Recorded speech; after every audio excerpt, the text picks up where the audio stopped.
Thank you. Well, I know, but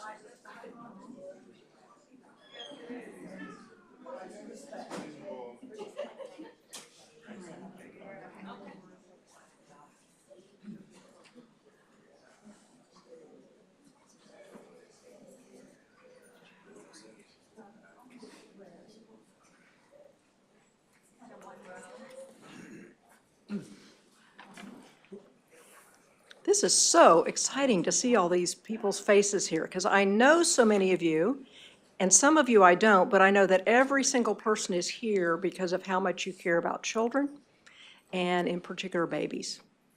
So welcome. I'm Beth Houghton, the CEO of the Juvenile Welfare Board, and the new year gives us all a chance to make resolutions. I can't say that I do that well with my resolutions, but we are hoping that every new parent makes a resolution to make sure their babies are sleeping safely. And why do we say that? In 2015, the Juvenile Welfare Board convened partners across our county to address the leading causes of preventable child death for children under 6 years old.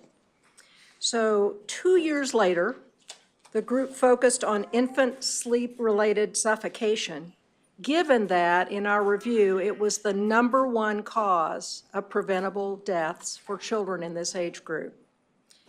We started by examining the data together with our partners, and what we learned was alarming.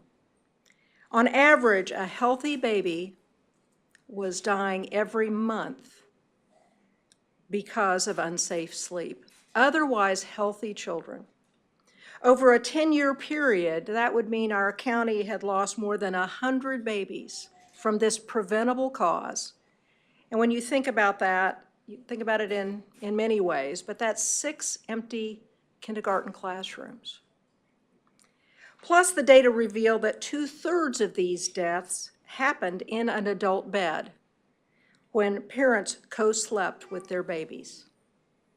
We also learned that the cause of these deaths is asphyxiation or suffocation, not SIDS. And we learned that our own medical examiner had not classified a SIDS death for over 20 years. It's not SIDS, it's suffocation. So when we used that data, we used it to prevent a campaign to make a difference, to make a change. And that campaign featured consistent messaging, undeniable facts, easy to remember tips, and coordinated materials. These are used to reach parents and caregivers for education and engagement across multiple touch points so that we teach parents, we remind parents, and then we remind them again. So those touch points included birthing hospitals, doctor's offices, WIC offices, home visiting programs, and first responders. And there are representatives of all of those in the room here today, and each of them made a difference. A key touch point involves our county's 4 birthing hospitals: Bayfront Baby Place, Meese Countryside, Morton Plant, and St. Pete General. Through our partnership, nurses offer face-to-face education. And for those of us who remember, that nurse, as we were in that first day in a hospital room with a new baby, was the voice we were looking for to teach us what the heck to do with this new baby that was now our responsibility. So a powerful voice in teaching parents how to do what they ought to do from the very beginning. Plus, parents receive a free welcome baby bag with reminders of all sorts, filled with practical items that they would use, not throw away, to promote safe sleep, like this side-up onesie, which are right up here. I mean, it doesn't get any clearer than that. That's my favorite takeaway of any campaign I've ever seen for any purpose.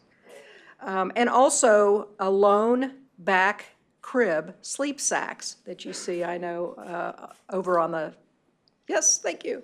Over there if you want to see one or pose with one. In Pinellas County, 7,000 welcome baby bags are given to parents of newborns each year for every baby born in the county each year. This is not a one-and-done campaign. Babies are born every day, and their parents need to receive these messages and education every day. It's a universal effort. It's funded by the Juvenile Welfare Board here in Pinellas County to protect babies from sleep-related suffocation and promote safe sleep from the start. We knew our campaign had promise. Through JWB's work on the local and statewide Child Abuse Death Review Committee, our Sleep Baby Safely efforts were shared, and other parts of the state were taking notice. Want you to make sure you see everybody who's standing beside me and pretty much everybody in the room who have been partners in this effort. And this is the kind of effort that does not come without strong partners who believe in what we're doing and in fact do it and make it happen every day. Well, there is some exciting news to come, and here with us today is our Surgeon General, Dr. Joseph Ladapo, to share some exciting news.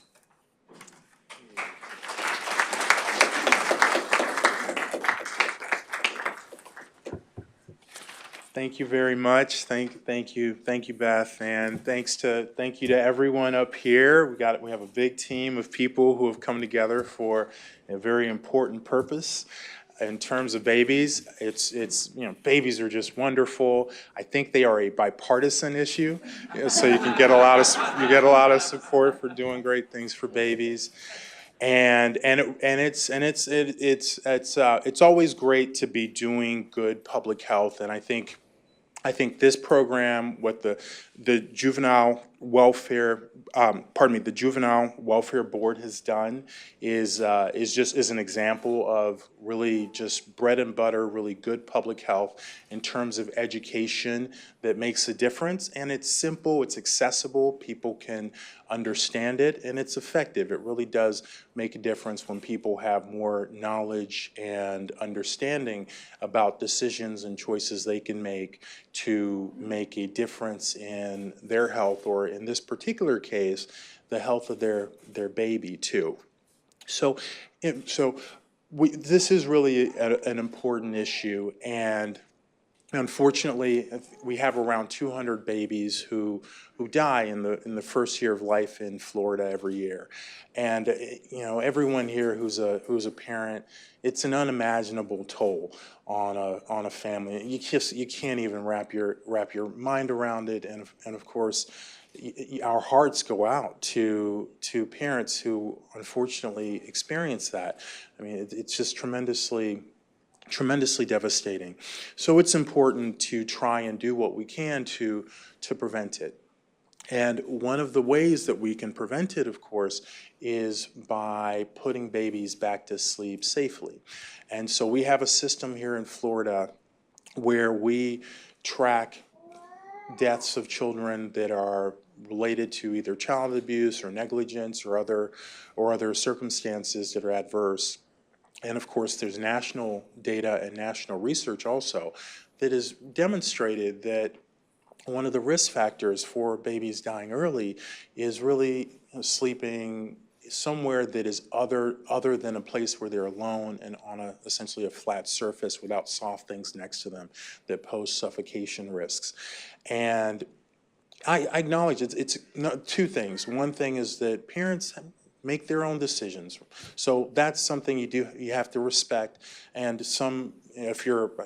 we have 3 boys at home, and I remember my youngest is 4 right now, so we're out of this stage, and it's beautiful to see the dads and some moms, I'm sure, but to see the dads holding the babies. We know the moms do most of the work, but to see the dads holding the babies. And of course, there's nothing more important than a mom. Nothing more important than a mom for a baby. But at the same time, dads, we do stuff that no one else can do. There are things that they're just lessons that we teach kids, our kids, that no one else can teach them. So we have a special role too. And so we acknowledge that parents have to make the decisions that they think is best for their families. I know breastfeeding moms, sometimes they choose to sleep next to their baby. And heaven knows there's not been a period of time in my life that I was ever more tired than those first few weeks.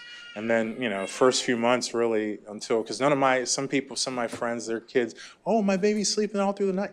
I never had that with any of our boys. All of our boys, they were, the first month, it was every 2 or 3 hours they were up. And so I was a zombie, and my wife was a zombie too during that time. So it's really difficult too, because you're asking people to be aware of some things that have to do with sleep when they are oftentimes profoundly sleep deprived. And it's a very challenging thing. But it's still something that we want to encourage and we want to provide education about and support for. And that's what brings everyone here together. So one of the things that the Juvenile Welfare Board has done is worked with Duval County to expand this program there. And we've seen great results here in terms of reductions in infant deaths, and I anticipate that we will continue to see really good results in Duval County. And the good news that we have to announce is that, fortunately, under the leadership of, under the guidance and the support of our Governor DeSantis, who did win in Pinellas County, so I'm guessing there are more supporters than not here, and also our Florida lawmakers, and you elected them, so our Florida lawmakers, including from Pinellas County, we are really happy to announce that we have about another $2.5 million of funding to expand this program to more counties. So it's really great news. Yeah.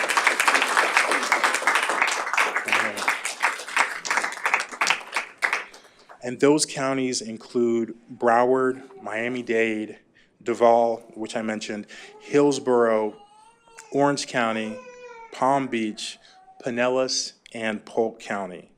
So this funding will support some of what you've already heard described in terms of education at hospitals for nurses, when the baby's born, the parents, especially the first-time parents, right? Everyone who's a parent knows that experience, and hopefully, thankfully, it only happens once that you're a first-time parent, because it's, boy, that is a very special experience there. And so the education, the nurse and other staff that we rely on when we're new parents, so this will expand education and provide training to those individuals so they can then provide education to families, which is especially at that critical time before you leave the hospital and you're all alone with this new life that you're totally responsible for. And also to expand other educational programs to provide materials and fun stuff like the onesies, which is a fun reminder. I'm out of the onesie phase, but I'm also out of the baby carrier phase, and it was really hard to come to terms with that when I had to had to let go of that. That was something that was by my side for probably 5 years between our 3 boys.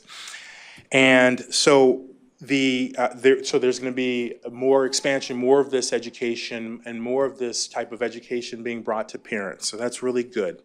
And I want to provide a special thanks to our partners. So in addition to our Juvenile Welfare Board, we want to thank the Duval County Child Abuse Death Review Committee, who worked with our Juvenile Welfare Board to develop the program out in Duval County. And we want to thank our team at the Florida Department of Health for all that you do for child health. And I work very closely with them. I can tell you they are very, very committed to children's health. The children of Florida are in good hands under their guidance and their cover. So, all right. Well, thank you. And I think Dr. Cho is speaking. Oh, I'm sorry. Okay. All right. No problem. Good morning. I'm Jim Milliken. Also a JWB board member here, and I'm very proud of the creation and investments in this campaign that we have made. They've done a wonderful job with it. The board's done a great job. The staff here is remarkable in what they do. I'll tell you, it's incredible. Take a peek at what they do. Besides this program, it's amazing. But this program is awesome. And yes, it's a tragedy. These deaths are a tragedy. It's 100% preventable. We can prevent these deaths.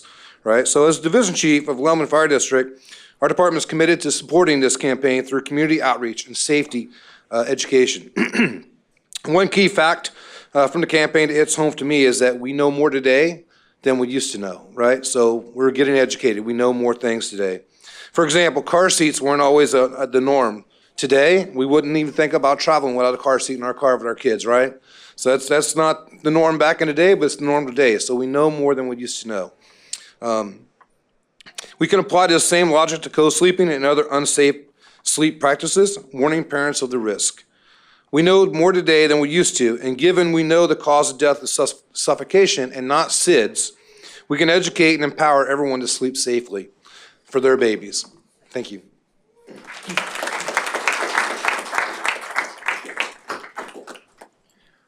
Good morning, everybody.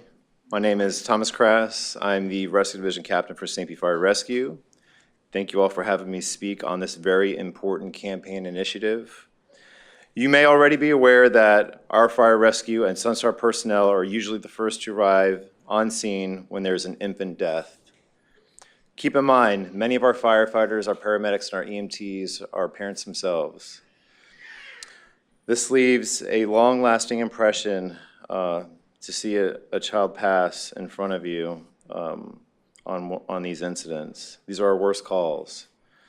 On a positive note, we've invited several of our first responders here today with their babies. We have firefighter paramedic Josh Birch and his son Kane. And we have firefighter paramedic Ryan Melander and his son Aiden. Sport in the onesie. Collectively, we are all committed to raising awareness and promoting the campaign's 3 sleep tips. Number 1, always put babies to sleep alone, on their back, in a crib, bassinet, or pack and play.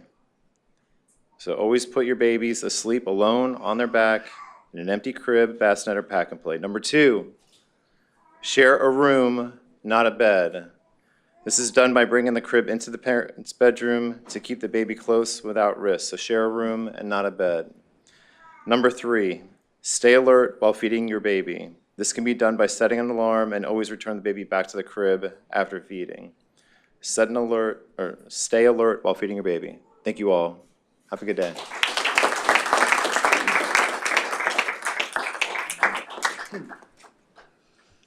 Good afternoon. Good morning.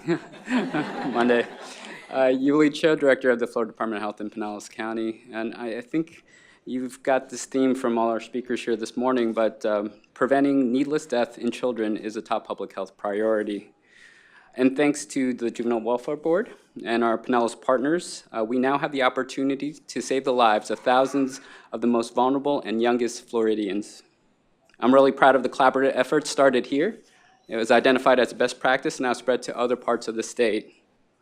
I want to thank, an initiative like this takes a lot of effort, a lot of collaboration. Public health is and has always been a collaborative effort. So it takes the room full of people here, the people behind me, those in the room. So a few thank yous. First, I want to thank Dr. Latipo and DOH leadership. We have representatives from CMS as well as this CADR program. For their leadership. I want to thank the CADR committee for their support. We have our chair here, Connie Schingeldecker. And locally, I want to thank our partners in our county, including our medical examiner's office, our birthing hospitals, EMS Fire Rescue and other first responders, Healthy Start, and their Beds for Babies program. And then my team at the Florida Department of Health in Pinellas County, including Healthy Families, Healthy Start, Nurse Family Partnership, and our WIC, and our nationally recognized Safe Baby Educators. The new year brings new opportunities to give all Floridians life-changing beginnings. Let us all resolve to sleep babies safely in the new year and beyond, and pledge to protect babies from suffocation every night and every nap. Thank you.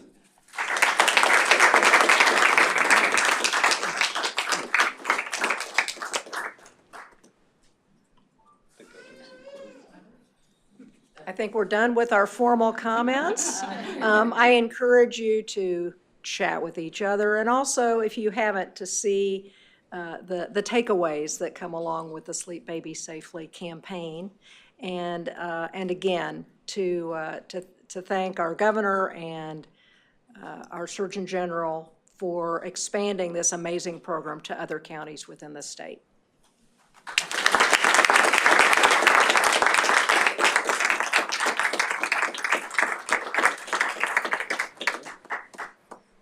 Thank you so much. Yeah, thanks. It's so exciting to see this happen in more counties. And I know those counties were chosen intelligently, you know, for those with the highest numbers.